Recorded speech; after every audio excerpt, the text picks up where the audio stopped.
Have you ever wondered why, despite all your achievements, you still feel like a hollow shell the moment someone stops clapping?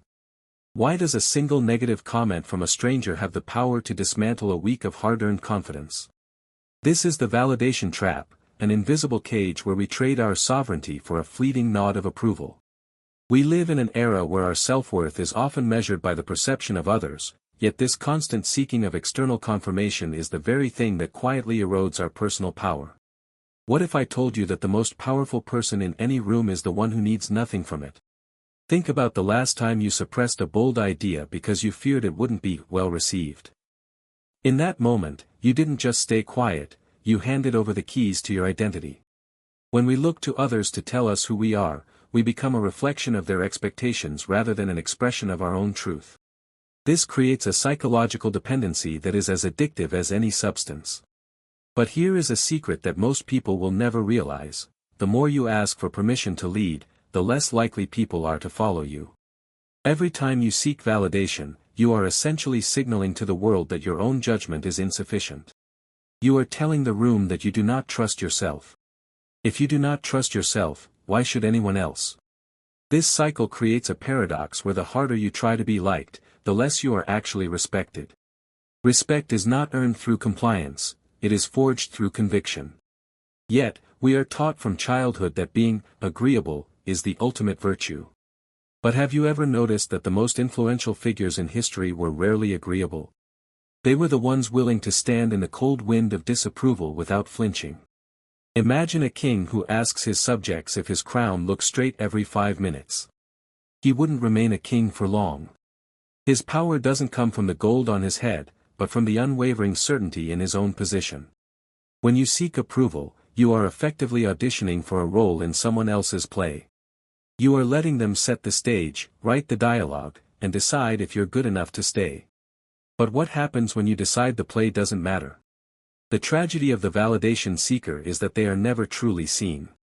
Because they are always wearing a mask designed to please, the person people are validating isn't actually them. It's a curated version of a person. This leads to a profound sense of loneliness, because even when you are praised, you know deep down it's for the character you've played, not the soul behind it. To break free, you must be willing to be the villain in someone else's story. You must accept that you will be misunderstood, and that is perfectly fine. Power is not something that is given, it is something you stop giving away. Every time you refrain from explaining yourself to someone who doesn't matter, you reclaim a piece of your strength. Every time you make a decision based on your internal compass rather than a poll of your peers, you thicken the walls of your own empire. The shift from external validation to internal conviction is the most difficult transition a human can make, but it is the only path to true freedom. Ask yourself, if the internet disappeared tomorrow and no one could see what you were doing, would you still be doing it? If the answer is no, then you aren't living your life, you're performing a show. The audience is fickle, and their attention is a ghost. To build something that lasts, you must build it on the bedrock of your own standards. When you stop looking for the like, you start finding the lead. This doesn't mean becoming a hermit or ignoring feedback. It means knowing the difference between a mirror and a window. A mirror shows you who you are, a window just shows you what others see. Most people spend their lives staring into windows, trying to adjust their hair based on a distorted reflection. But the truly powerful look within.